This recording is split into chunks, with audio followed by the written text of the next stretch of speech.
मैं रेनू मैम, आपकी हिंदी अध्यापिका। बेटा, आज हम कक्षा 8 का पाठ 7 के प्रश्नोत्तर करेंगे। प्रश्नोत्तर में सबसे पहले देखते हैं मौखिक प्रश्न है। यहाँ पे सही उच्चारण कीजिए। यहाँ कुछ शब्द दे रखे, इनका हमें सही उच्चारण करना है। जिनमें पहला असामान्य, साम्राज्य, उद्देश्य, अभिष्ट, प्रीतिभोज, सहर्ष, गौरवपूर्ण, समवयस्क, तत्पश्चात और स्वच्छता। अब है आपके प्रश्नोत्तर। तो पहला प्रश्न है, निम्नलिखित प्रश्नों के उत्तर दीजिए। पहला, विक्रमादित्य कहाँ के राजा थे? विक्रमादित्य हमने पढ़ा था कि जो भारत देश में हमारे देश के राजा थे, जो बहुत ही चतुर थे, उनके बारे में कि विक्रमादित्य कहाँ के राजा थे। तो उत्तर आएगा विक्रमादित्य उज्जैन के राजा थे। कहाँ के थे? उज्जैन के। दूसरा प्रश्न, सुलेमान ने कितने वर्षों तक इजराइल पर शासन किया? सुलेमान ने कितने वर्षों तक इजराइल पर शासन किया था? तो उत्तर आएगा 43 वर्षों तक। 43 लय में बेटा बड़ी की मात्रा आएगी। सुलेमान ने 43 वर्षों तक इजराइल पर शासन किया। पड़ोसी देश की शासिका ने अपने सेवक को राजा सुलेमान के सामने कितने बच्चों को प्रस्तुत करने का आदेश दिया? तो पड़ोसी देश की शासिका ने कितने बच्चों को सामने आने के लिए, प्रस्तुत होने के लिए कहा था? तो उत्तर आएगा इसमें पड़ोसी देश की शासिका ने अपने सेवक को राजा सुलेमान के सामने 3 बच्चों को प्रस्तुत करने का आदेश दिया। कितने बच्चों को? 3 बच्चों को।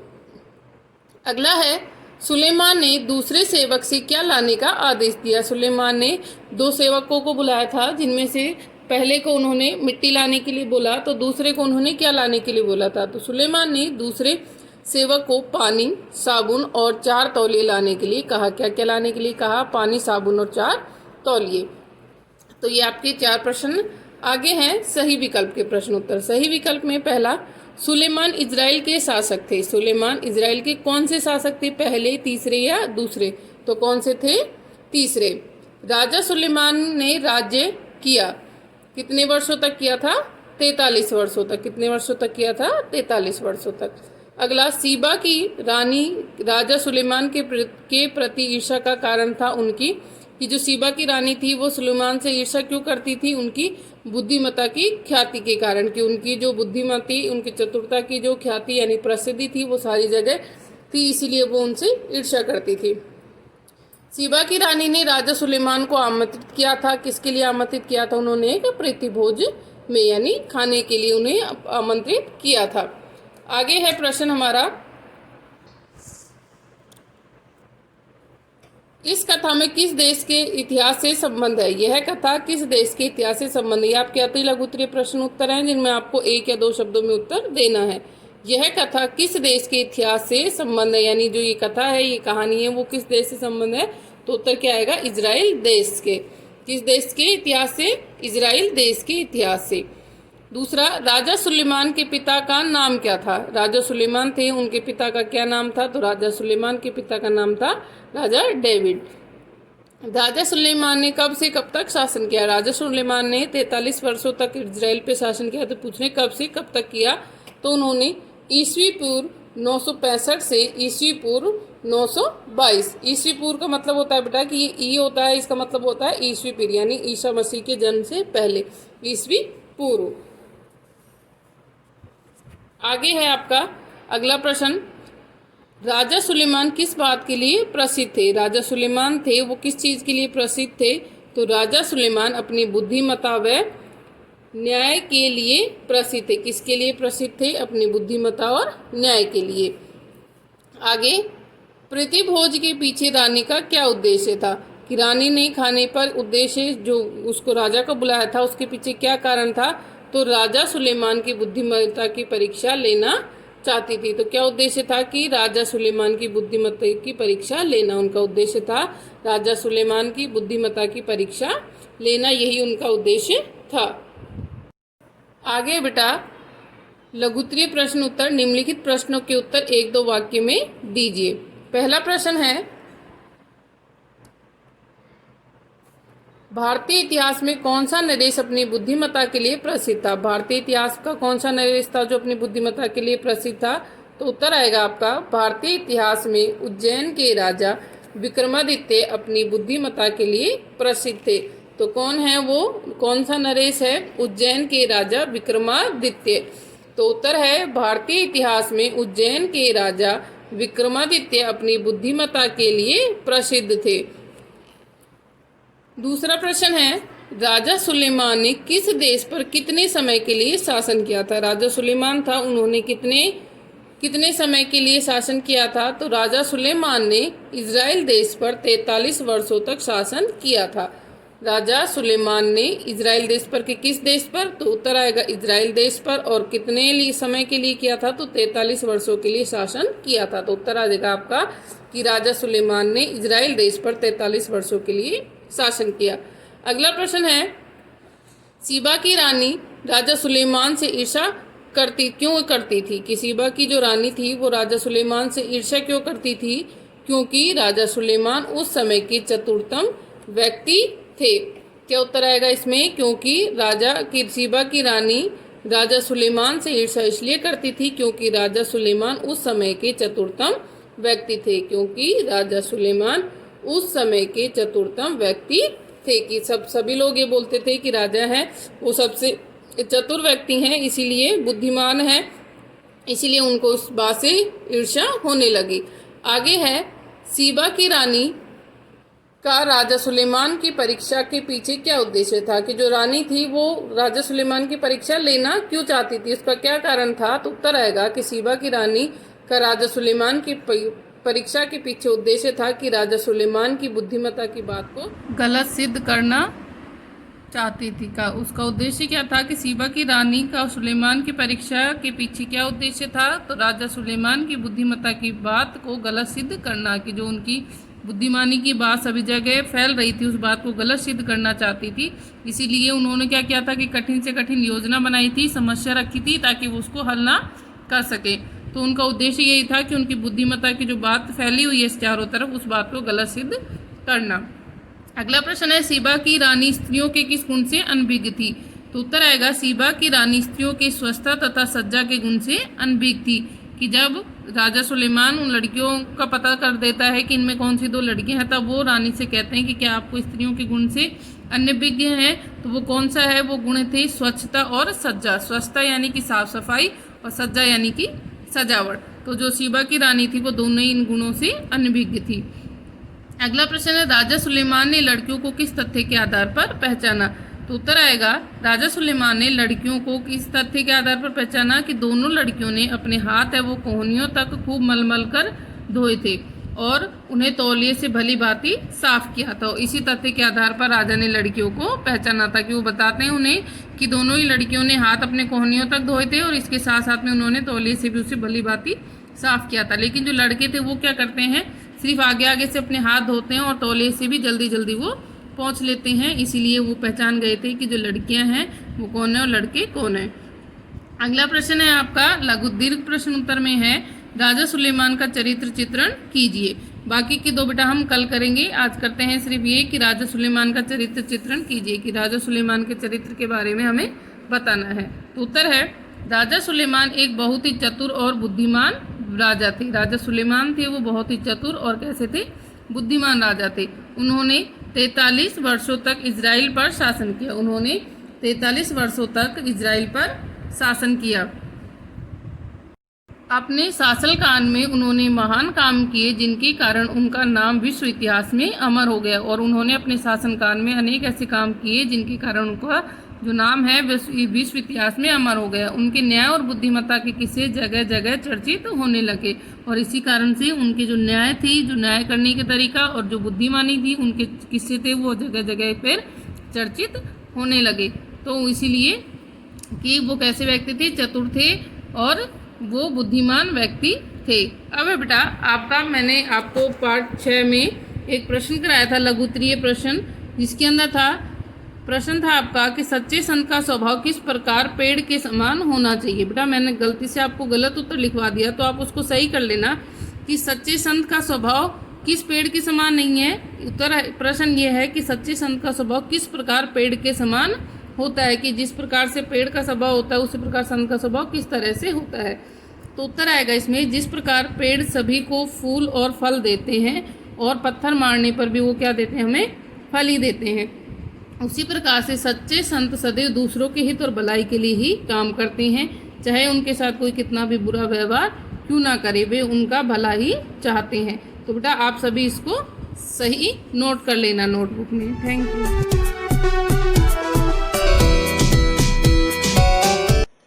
Good morning, dear student. This is Preeti Yadav, your maths teacher. Today I'll teach you class 8 maths. Revision of chapter 3rd is going on. Let's start revision of exercise 3.4. Of the school donated rupees 2025 in all for blind relief fund. Each student donated as many rupees as the number of students in the class. Find the number of students. अब इस question में क्या कहा गया है कि जो students है वो डोनेट कर रहे हैं रुपीज 2025, तो हमें फाइंड आउट करना है कि नंबर ऑफ स्टूडेंट्स कितने हैं। जितने नंबर ऑफ स्टूडेंट्स है उतने ही उन्होंने रुपीज डोनेट किए हैं। तो हम इसको सॉल्यूशन को स्टार्ट करते हैं, तो मान के चलते let the number of student be x, कि क्लास में क्या है कि 8th क्लास में नंबर ऑफ स्टूडेंट जो वो एक्स है, तो जितने बच्चे हैं वो उतने ही रुपीज डोनेट कर रहे हैं, तो एक्स बच्चे हैं वो एक्स रुपीज ही डोनेट कर रहे हैं। तो क्या आ जाएगा, x square is equals to 2025। अब स्क्वेयर है, स्क्वेयर को रिमूव करने के लिए क्या करेंगे, square root on both side, दोनों साइड हमने स्क्वेयर रूट लगा दिया है। तो 2025 का स्क्वेयर रूट क्या आ जाएगा हमारा 45, इसका स्क्वेयर रूट आ जाता है हमारा 45। इट मींस जो x है वो कितना हो जाएगा 45। It means number of student कितने हो गए हमारे पास 45 हो गए हैं। तो क्वेश्चन में ये कहा गया था जितने स्टूडेंट है उतने ही रुपीज है, तो इट मींस 45 स्टूडेंट ने 45 रुपीज ही डोनेट किए, मींस कि ईच स्टूडेंट ने 45 रुपीज डोनेट किए हैं। तो this is our answer 45।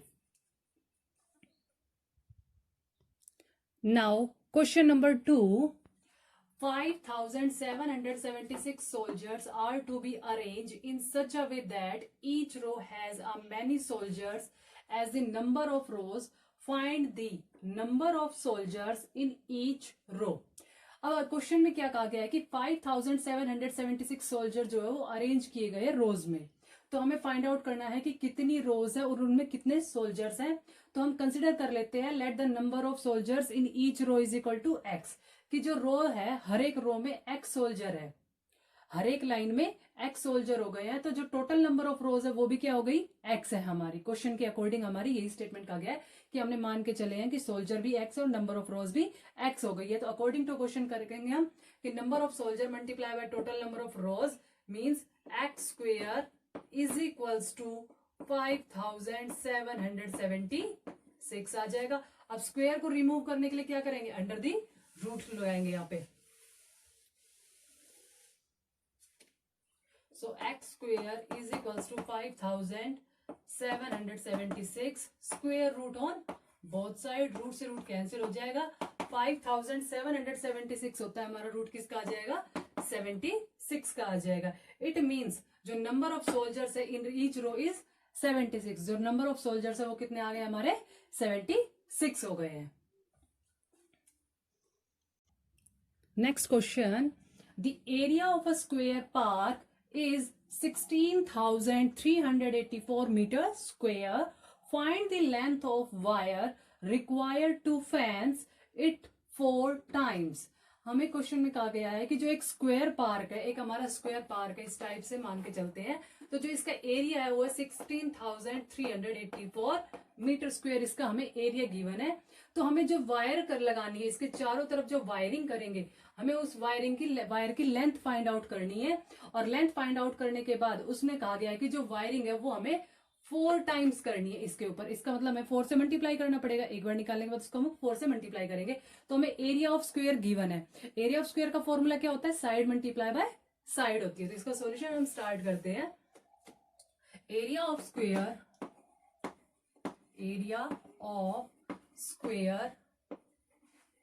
is equals to 16,384 metre square. Area of square होता है साइड स्क्वेयर, साइड का square is equals to 16,384। Now square root on both side, दोनों साइड हम स्क्वेयर रूट लगा देते हैं, रूट से स्क्वेयर से हमारा रूट कैंसिल हो गया है। और 16,384 का अगर हम करते हैं तो हम इसके प्राइम फैक्टर कर लेते हैं। प्राइम फैक्टर करेंगे तो आ जाएगा हमारा, इसमें हमारा प्राइम फैक्टर आएगा 4 square multiply 4 square multiply 4 square multiply 2 square. ये 4 4 के पेयर से और ये 2 का पेयर है, इसका प्राइम फैक्टर हमारा यही आएगा। तो इस मीन्स हमारा जो रूट आएगा वो आएगा 128 का स्क्वेयर आ जाएगा, 128 का स्क्वेयर आ जाएगा। इट मीन्स जो हमारी साइड आएगी वो आएगी हमारी 128 मीटर। तो एरिया ऑफ स्क्वेयर हमें 16,384 गिवन था, तो साइड ऑफ स्क्वेयर आ गई हमारी 128 मीटर आ गई हमारी। ये सिर्फ साइड आई है। अब हमें निकालना था कि चारों साइड हमें फेंसिंग करनी है। अब देखो चारों साइड फेंसिंग करनी है तो इसका मतलब क्या करना पड़ेगा, हमें उसका पेरीमीटर फाइंड आउट करना पड़ेगा। पेरीमीटर ऑफ स्क्वेयर क्या होता है, 4 मल्टीप्लाई बाय साइड। तो अब हम इसका पेरीमीटर फाइंड आउट करेंगे, तो लिखेंगे perimeter of square, perimeter of square is equals to 4 multiply by side. अब हमें साइड फाइंड आउट करिए 128 मीटर, तो मीन्स 4 मल्टीप्लाई बाय 128। तो 4 की मल्टीप्लाई 128 से करेंगे तो कितना आ जाएगा, 512 मीटर आ जाएगा। This is our answer. हमने साइड फाइंड आउट कर लिया, फिर इसका हमने पेरीमीटर फाइंड आउट किया। चारों तरफ जो उसकी फेंसिंग करी है, साइड निकाल ली, चारों तरफ की वायर की जो लेंथ है वो आ गई हमारी 512 मीटर आ गई है। Now, next question number 4. The cost of leveling a square field is rupees 2,62,205 at the rate of rupees 1.25 per meter square. Find the cost of fencing the field at the rate of rupees 1.80 per meter. अब हमें क्या दिया हुआ है question में कि coast हमें given है, ये हमारे पास कोस्ट है और रेट हमें ये गिवन है। एक स्क्वायर फील्ड है जिसकी लेवलिंग की जा रही है, कोस्ट हमें दे दी गई है और हमें उसका रेट दे दिया गया है। अब हमें उसका एरिया फाइंड आउट करना है। पहले हमें क्वेश्चन को सोल्व करने के लिए एरिया की भी जरूरत पड़ेगी, और बाद में हमसे कहा गया find the cost of fencing the field.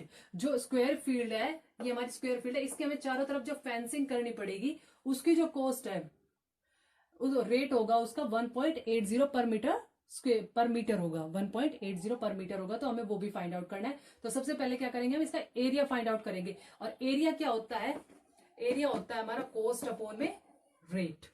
तो हम कोस्ट के अपॉन में रेट करेंगे।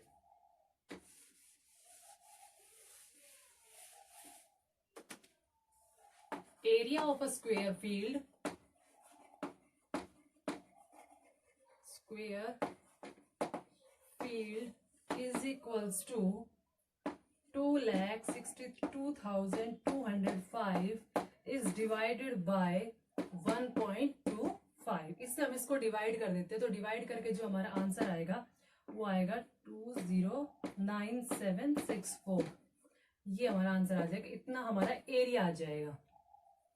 अब हमें इसका क्या करना है, एरिया है। एरिया आने के बाद हम क्या निकालेंगे, साइड निकालेंगे। एरिया ऑफ स्क्वायर क्या होता है, साइड मल्टीप्लाई बाय साइड होता है। तो इट मीन साइड का स्क्वायर होता है। ये हमारे पास साइड निकालने का फॉर्मूला हो जाएगा। साइड निकालने के लिए क्या करेंगे, इसका अंडर दी रूट कर देंगे। रूट फाइंड आउट करने के लिए क्या करेंगे, इसका रूट आएगा हमारे पास 458 मीटर। ये हमारा रूट आ जाएगा इसका। और पेरीमीटर का फॉर्मूला क्या होता है, पेरीमीटर ऑफ स्क्वायर, क्योंकि हमारे पास जो स्क्वायर फील्ड है, तो ये तो हमारे पास सिर्फ वन साइड आई है, एक साइड की लेंथ है। अब हमें फेंसिंग करनी है। फेंसिंग का मतलब क्या है कि चारों तरफ हमें वायरिंग करनी है। तो वन साइड का आ गया है, तो कितनी साइड रह गई, 3 रह गई। तो चारों साइडों के लिए क्या करेंगे, हम इसको 4 से मल्टीप्लाई कर देंगे। तो पेरीमीटर निकालेंगे इसके लिए। Perimeter is equals to 4 multiply by 458। तो 4 से मल्टीप्लाई करेंगे तो कितना आ जाएगा, 1832 मीटर।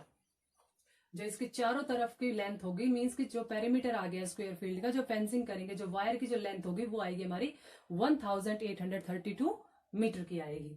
अब हमें निकालनी है कॉस्ट ऑफ फेंसिंग। भाई वो हमें रेट दिया हुआ है, रेट दिया हुआ है तो अब हम उसकी कॉस्ट निकालेंगे। उसके हम जो हमारे पास रेट गिवन है उसकी हम मल्टीप्लाई कर देंगे इससे, तो हमें कॉस्ट मिल जाएगी।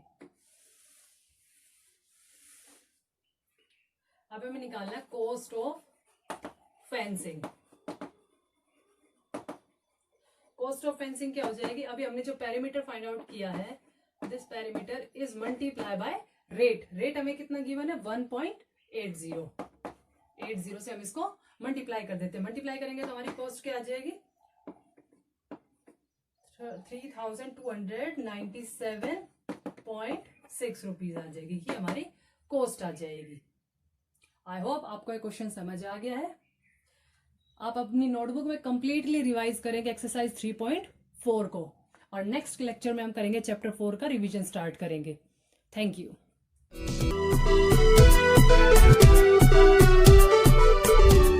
Very nice morning to all my dear student of class 8th. Student, this is Vinita ma'am, teaching in MLP International School Rajpura, welcoming you to our YouTube channel of online classes. Student, as you know that we are doing the revision of the content of our syllabus. So in this video, well student, we are going to revise the short question and answer and long question answer of this chapter 2, that is the microorganisms, friends and foes. Student, आपको पता है कि micro organisms हमारे friends भी होते हैं, हमारे फोज भी होते हैं, मीन्स हमारे लिए बेनिफिशियल भी होते हैं ना हार्मफुल भी होते हैं। सो मैंने आपको अपने प्रीवियस वीडियो में ऑलरेडी आपको बताया हुआ है that the content what the chapter include. So let's start our revision work. Student, this is the short question answer. The first question is, where do microorganisms live? Student, microorganisms कहाँ रहते हैं? They are found everywhere in air, water, soil and in on the living organisms. Student, वो water, air, soil में भी रहते हैं, living organisms के ऊपर भी रहते हैं। They can survive in hot spring, desert and polar regions. वो hot spring, desert area में भी रहते हैं, polar regions में भी survive करते हैं। Student, okay, तो next question is, write the different shape of bacteria. Different shape bacteria की देखिए स्टूडेंट क्या होती है, there are 4-5 different shape. The first one is rod shaped, उसके अंदर कैटेगरी है स्टूडेंट बैसिलस बैक्टीरिया के, स्फेरिकल शेप में होते हैं कॉकस, स्पाइरल शेप में स्पाइरलम, कॉमा शेप में वाइब्राम। Okay student, now move to the question number 3rd, that is name the 5 major types of micro organisms. Types बतानी है, अभी हमने उसमें डिफरेंट शेप के बारे में बात की थी। In this we are talking about the major types. तो bacteria, fungi, protozoa, algae, viruses, this all are the major types of the micro organisms. What are the symptoms of food poisoning? Symptoms क्या होते हैं student food poisoning के? The symptoms of food poisoning include cramping, nausea, vomiting, diarrhoea, dehydration, pain in abdomen और rectum. Student, symptoms क्या होते हैं food poisoning के? अगर सपोज दैट किसी पर्सन को फूड पॉइजनिंग हो जाती है तो उसमें फर्स्टली फूड पॉइजनिंग होती क्या है? फूड पॉइजनिंग स्टूडेंट, जब हम कभी बाहर का खाना खा लेते हैं और उसमें कुछ मतलब बैक्टीरिया, हार्मफुल बैक्टीरिया होते हैं जो हमारी बॉडी के ऊपर एक्ट कर जाते हैं, मीन्स हमें कुछ मतलब प्रॉब्लम होने लगती है, वो फूड हमारे बॉडी में जाके डाइजेस्ट नहीं होता है, तो that we can say that this is the food poisoning. उसकी वजह से हमें बहुत सारी प्रॉब्लम्स होने लगती है। द फर्स्ट वन इज क्या है, इसमें क्रैम्पिंग, हमारी बॉडी में दर्द वगैरह होने लगता है, नोज़ वगैरह रनिंग नोज़ होने लगती है, वॉमिटिंग होती है, डायरिया की प्रॉब्लम हो जाती है, हमारी बॉडी से वाटर लॉस हो जाता है और हमारे पेन होने लगता है एब्डोमेन, पेट वगैरह में, रेक्टम की एनएस वाले पॉइंट पे। तो ये चीज़ें सिचुएशन होती हैं। तो question number 5th is explain the mode of nutrition in fungi. Fungi में मोड ऑफ न्यूट्रिशन बताना है। First of all the fungi are heterotrophs. Heterotrophs होते हैं depend upon the others, they can not make their own food by the photosynthesis. वो photosynthesis की help से मतलब food नहीं प्रिपेयर कर सकते बिकॉज फर्स्टली तो वो अदर ग्रीन प्लांट्स की तरह नहीं होते हैं। They have extra cellular digestion होता है by secreting enzymes into environment and absorb the nutrients produce. Extra cellular means उनके जो सेल होते हैं, बॉडी सेल होते हैं, उसके बाहर कह सकते हो आप, वहाँ पर डाइजेशन और उससे दूसरे पर्सन से वो न्यूट्रिएंट्स एब्जॉर्ब करते हैं, प्रोड्यूस करते हैं, बाहर का बना हुआ खाना लेते हैं। So they are heterotrophic mode of nutrition को फॉलो करते हैं। नाउ स्टूडेंट, नेक्स्ट क्वेश्चन है हमारा give two, that is the long question answers. Give two examples each of useful protozoa and harmful protozoa. हमें प्रोटोजोआ के usefulness and harmfulness के बारे में बताना है। Use as research material for various biological activities. जो प्रोटोजोआ होता है बायोलॉजिकल एक्टिविटीज़ में डिफरेंट जगह पर ये यूज़ होता है।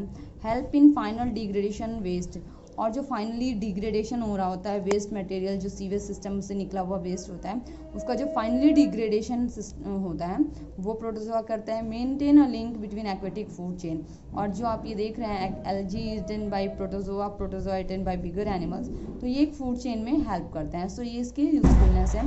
Next is harmful. हार्मफुल कैसे होता है, हमारे लिए नुकसान कैसे होते हैं?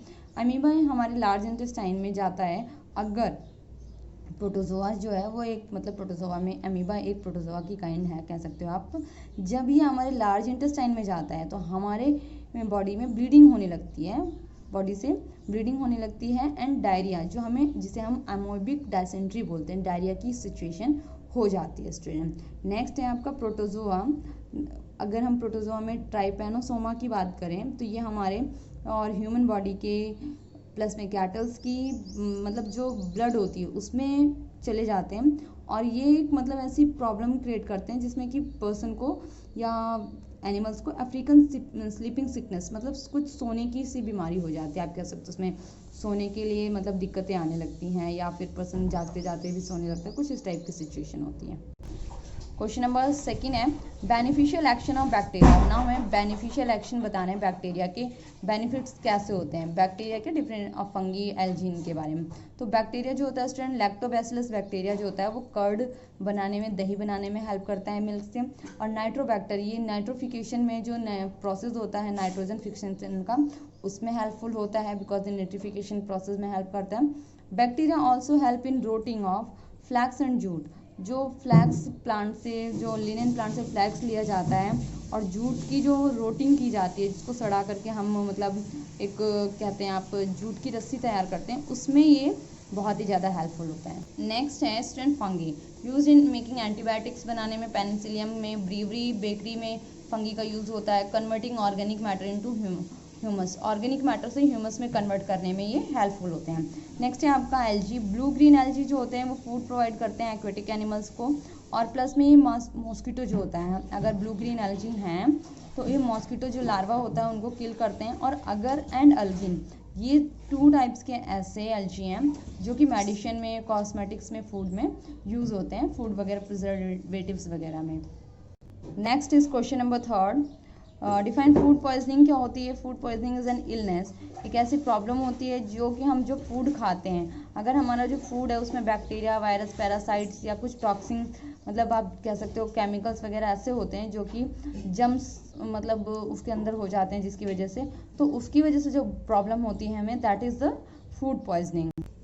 एंड मोस्ट ये कैसे होती है, क्योंकि बैक्टीरिया जो होता है स्टेफिलोकस बैक्टीरिया जो होते हैं, ई कॉली बैक्टीरिया जो होते हैं, या फिर वायरस होता है नोरोवायरस, ये सब इनके नेम मेंशन के, staphylococcus, E coli that is Escherichia coli and virus में norovirus.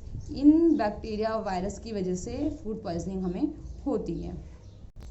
Sister next 5th question है आपका एडवांटेजेस ऑफ फूड प्रिजर्वेशन के। फूड प्रिजर्वेशन के एडवांटेजेस क्या हैं, देखिए, it increase the food wastage, food wastage होने से बचाता है। डिक्रीजेज द फूड वेस्टेज, जो फूड वेस्ट होते हैं उसको कम कर देता है। और स्टोरेज टाइम बढ़ा देता है, अगर कोई भी फूड ख़राब होने वाला था, पेरिशेबल यानी जैसे वेजिटेबल्स हैं, फ्रूट्स हैं, अगर ये ख़राब होने वाले होते हैं तो इनका टाइम पीरियड बढ़ा देता है वो फूड प्रिजर्वेशन से। और it ensures the availability of out of season, अगर कोई भी आपने देखा होगा जैसे बहुत सारी सब्जियां और फ्रूट्स वगैरह पहले हमें नहीं मिलती थी, बट फूड प्रिजर्वेशन की हेल्प से अब वो हमें सारी अवेलेबल होती हैं। And it ensure the availability of perishable food material even at distance places, और जैसे डिस्टेंस प्लेसेस पे बहुत दूर दूर सामान हमें जैसे मिलता है, बहुत से आपने देखा होगा जैसे एप्पल की बात करें तो मोस्ट ऑफ द एप्पल्स हमें कहाँ से, कश्मीर और हिमाचल से मिलते हैं।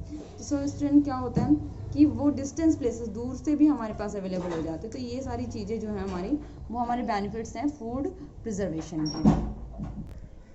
स्टूडेंट नेक्स्ट आपका 5th क्वेश्चन बच गया था, that was the nitrogen cycle with the help of a neat level diagram. Journalist student, मैंने आपको जो वर्क करवाया था उसमें मैंने दूसरा डायग्राम बताया था और आपकी बुक में ये 2nd डायग्राम मेंशन है, तो आप इसे भी लर्न कर सकते हो। सी है यहाँ पे देखिए, नाइट्रीफाइंग बैक्टीरिया है जो कि उसमें सॉइल में प्रेजेंट होते हैं, नाइट्रिफिकेशन में हेल्प करते हैं। एंड प्लस में फिर ये कन्वर्ट कर देते हैं NO3। फर्स्टली हम यहाँ से स्टार्ट करते हैं, that is the nitrogen fixation. Okay, यहाँ से एटमॉस्फेयर से नाइट्रोजन लिया गया, नाइट्रोजन फिक्सिंग बैक्टीरिया ने इसको NH3 में कन्वर्ट किया। एंड यही बैक्टीरिया, नाइट्रीफाइंग बैक्टीरिया ने इन्होंने आइडेंटिफाई करके, देखिए NH3 में पहले कन्वर्ट किया, उसके बाद ये NO3 में कन्वर्ट हुआ। ओके, डेंटिफाइंग प्रोसेस से डेंट्रिफिकेशन होकर के फिर ये नाइट्रोजन में कन्वर्ट हो गया, बैक टू द एनवायरनमेंट में चला गया। अब अमोनिफिकेशन देखिए क्या होता है स्टूडेंट, प्लांट से, सॉरी ये जो एनिमल है ये क्या करता है, ईट करता है प्लांट्स वगैरह को, या इन सब चीज़ों को खाता है एटमॉस्फेयर से नाइट्रोजन लेके। इसमें प्लांट्स जो खा रहा होता है उसमें नाइट्रोजन की अमाउंट होती है, फिर ये ईट करता है, ईट करने के बाद ये वेस्ट की फॉर्म में फिर से वापस आ जाता है, यही दोबारा कन्वर्ट होते हैं। सॉइल क्या करते हैं, जो बैक्टीरिया होते हैं उसको कन्वर्ट कर देते हैं, फिर ये NH4 कन्वर्ट हो जाता है NO2 में। इसमें जो बैक्टीरिया प्रेजेंट होते हैं, बैक्टीरिया, वो कन्वर्ट कर देते हैं NO2 में। तो इस तरीके से हमारा जो ये पूरा साइकिल जो है वो कंटिन्यूस चलता रहता है। इसमें क्या होता है, प्लांट्स एंड एनिमल्स जो है पार्टिसिपेशन करते हैं, और ये पूरे मतलब टाइम टू टाइम सारे क्या करते हैं, नाइट्रोजन फिक्सेशन करते रहते हैं। ये एक नाइट्रोजन साइकिल एक ऐसा साइकिल होता है जिसमें कि नॉन लिविंग और लिविंग के थ्रू हेल्प से ये कन्वर्जन होता रहता है। Okay, so student, I hope you got the content. That's all for today. Students, welcome to our online classes. This is for class 8 and today we start our chapter 2 short question answer, because we do the exercise of all the chapters of geography, civics and history in previous classes. Okay, let me start our class. First question is what do you mean by water conservation, कि आप water conservation के बारे में मतलब कि क्या जानते हैं, कि आप पानी को कैसे सेव कर सकते हैं। Water conservation is the practice of using water efficiently to reduce unnecessary water usage, कि हम पानी का जो अननेसेसरी यूज हो रहा है हम उसको ना करके उसको कंजर्व कर सकते हैं, कि पानी की जितनी ज़रूरत है हम उसको उतना ही यूज करें। It means using less water or recycling used water so that it can be used again, कि अगर हम कम पानी यूज़ करें और यूज़ किए हुए पानी को हम फिर से यूज़ कर लें, उसको रिसाइकिल कर लें, तो भी हम पानी को कंजर्व कर सकते हैं। Our next question is what is soil conservation, कि सॉइल कंजर्वेशन क्या है, कि सॉइल को हम कैसे सेव कर सकते हैं। The prevention of reduction of soil depletion by protective measures against water and wind damage, कि अगर हम जो विंड और वाटर से जो सॉइल का डैमेज होता है अगर हम उसको प्रिवेंट कर लें तो हम सॉइल को कंजर्व कर सकते हैं। जो उसका कटाव होता है अगर हम उसको कम कर दें तो क्या हो सकता है, जो वाटर डैमेज है वो बच सकता है।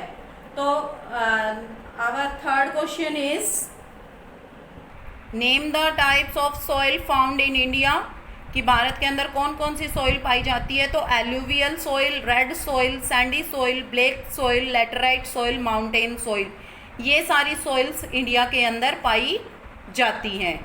Now our question number 4 is name the landforms found in India, कि भारत के अंदर कौन कौन से लैंडफॉर्म्स पाए जाते हैं।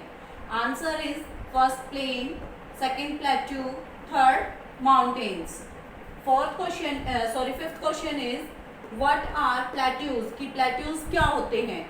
Answer is plateaus are elevated table lands which are usually rich in minerals like ore, coal, कि प्लेट्यूज क्या होते हैं, कि जो एक ऐसा टेबल लैंड मतलब कि ऊपर से सरफेस एरिया जो होता है उसका जो पीक होती है वो फ्लैट होती है, और जिसके जो रिच होता है मिनरल्स में, जैसे और, कोल की और पाए जाते हैं, चाहे वो आयरन और हो, चाहे वो मैग्नीशियम और हो, चाहे एल्यूमिनियम और हो, कोई भी हो, तो प्लेट्यूज के अंदर पाए जाते हैं।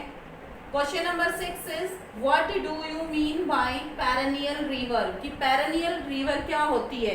तो पेरेनियल रिवर का मतलब होता है सदानीरा नदी। तो हम सिंपल फॉर्म में कह सकते हैं पेरेनियल रिवर्स आर आर रह गया यहाँ पे, are which flow a whole year, की जो पूरे साल बहती है, ठीक है, जो पूरे साल पानी कंटेन करके रखती है, पूरे साल बहती है। तो हम इसका शॉर्ट सा आंसर लिख सकते हैं कि perennial river are which flow a whole year, जो पूरे साल बहती है। To the long question answer of this chapter, our first question is write a note on northern mountains, की जो नदरन माउंटेन्स है उनके ऊपर एक नोट लिखना है। Answer is the northern mountain ranges in India are the Himalayan mountain ranges, की जो उत्तरी माउंटेन है उन रेंजेस में भारत के अंदर कौन सी रेंजेस है, हिमालय माउंटेन रेंजेस है। और the Himalaya stands on the north of India, और जो हिमालय है वो भारत के उत्तर में खड़ा हुआ है। देयर लेंथ इज 2400 किलोमीटर, इसकी लेंथ कितनी है? 2400 किलोमीटर है। The Himalayas consist of 3 parallel ranges, कि इसकी जो रेंजेस हैं 3 रेंजेस हैं। फर्स्ट हिमाद्री, सेकंड हिमालय और या मिडिल, और थर्ड इज शिवालिक। तो स्टूडेंट्स ये 3 रेंजेस हैं इसकी। Now we do our second question. The second question is write a note on the northern plains with all the rivers running through it, कि northern plane के बारे में, अभी हमने नदरन माउंटेन के बारे में पढ़ा, अभी हम नदरन प्लेन के बारे में पढ़ेंगे, और हमें उन रिवर्स को भी बताना है जो उसके अंदर से बहती हैं। First is the northern plain lie to the south of the Himalaya, कि नदरन प्लेन जो है वो हिमालय के साउथ में है। These fertile plain which had been made by the deposition of alluvial soil, कि ये किससे बने हैं? ये alluvial soil के deposition से बने हैं। These plains also has the highest population density in India, और इन plains के अंदर जो population की highest density भी है। अब हमें rivers के बारे में बताना है।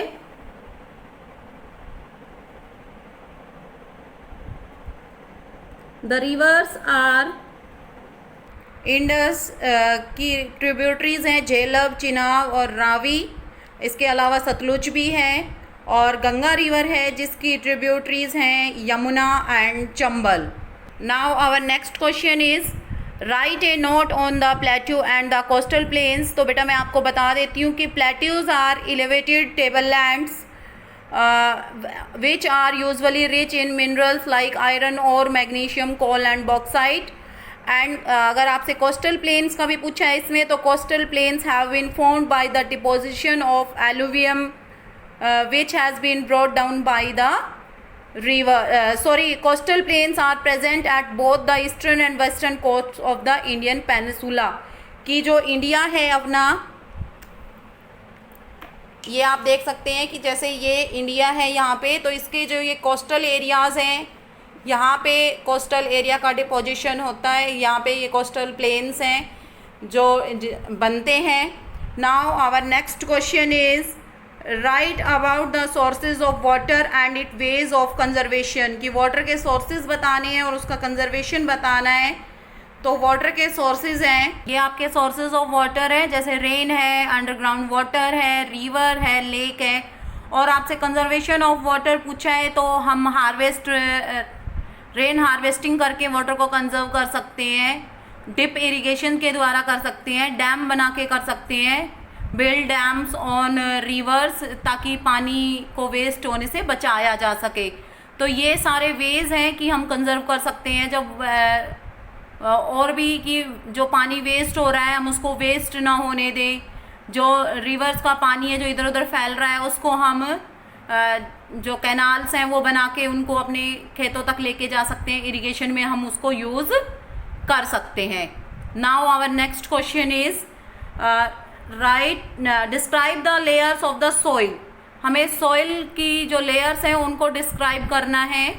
This is the diagram of soil layers, you see this is top soil and this is sub soil and this is parent rocks. तो बेटा ये इसके अंदर हॉरिजन्स होते हैं, अब यहाँ पे जैसे ओ हॉरिजन, ए हॉरिजन, बी हॉरिजन, सी हॉरिजन और आर हॉरिजन। तो इस तरीके से हम सॉइल की जो लेयर्स हैं उनको हम डिफाइन कर सकते हैं, तो आप इसको बुक से भी लर्न कर सकते हैं। Now our next question is describe soil conservation and it importance. तो बेटा ये हमने अपने जो शॉर्ट क्वेश्चन आंसर थे उनके अंदर हमने सॉइल कंजर्वेशन किया था, और इम्पोर्टेंस क्या है कि अगर हम सॉइल को कंजर्व करेंगे तो जो हमारी फर्टाइल लैंड है वो बेकार नहीं होगी, उसके ऊपर हमारी एग्रीकल्चर अच्छी होगी। Okay, today we complete the second chapter of geography and we do third chapter in next class. I hope you understand all these questions very well. Revise all the questions in the best way for your exams. Thank you.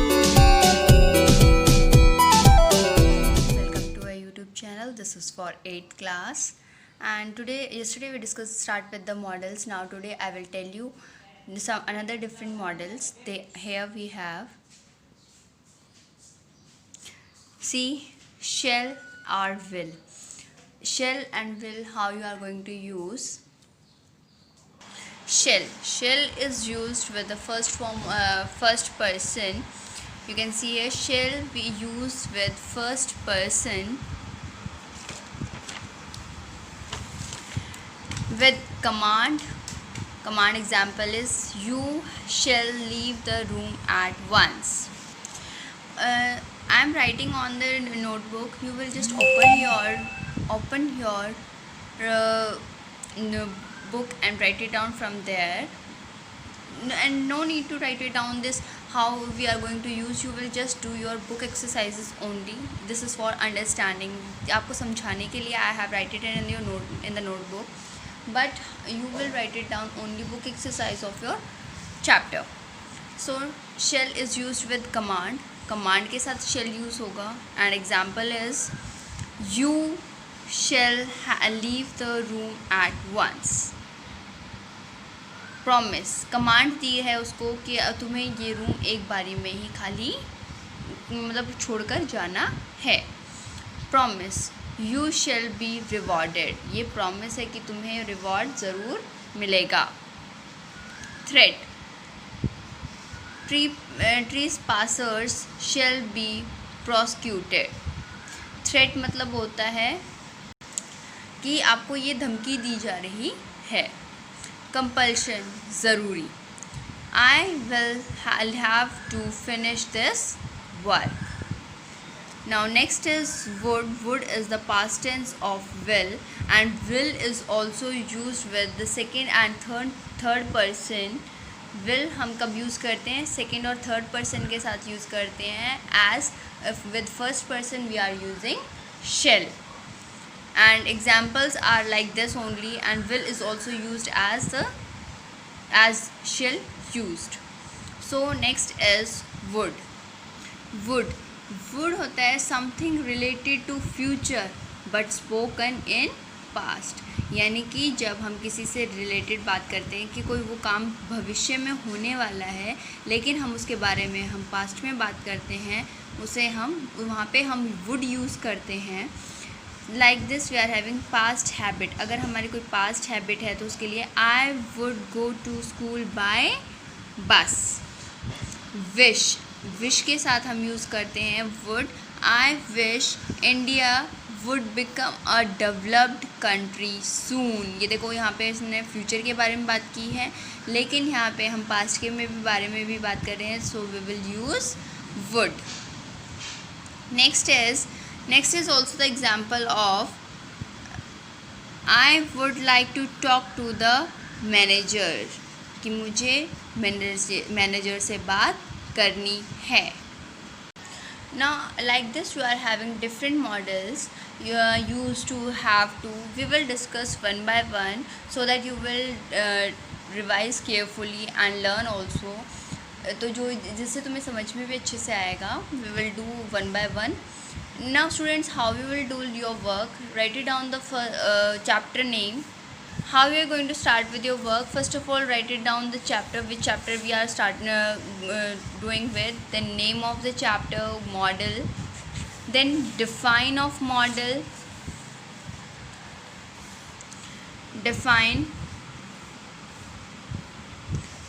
then two examples, and write it down which we are doing, that is must, can, could, may, might. जो भी हम कर रहे हैं उसका नाम लिखेंगे, उसके टू एग्जाम्पल्स लिखेंगे कि वो किसके साथ यूज़ होता है.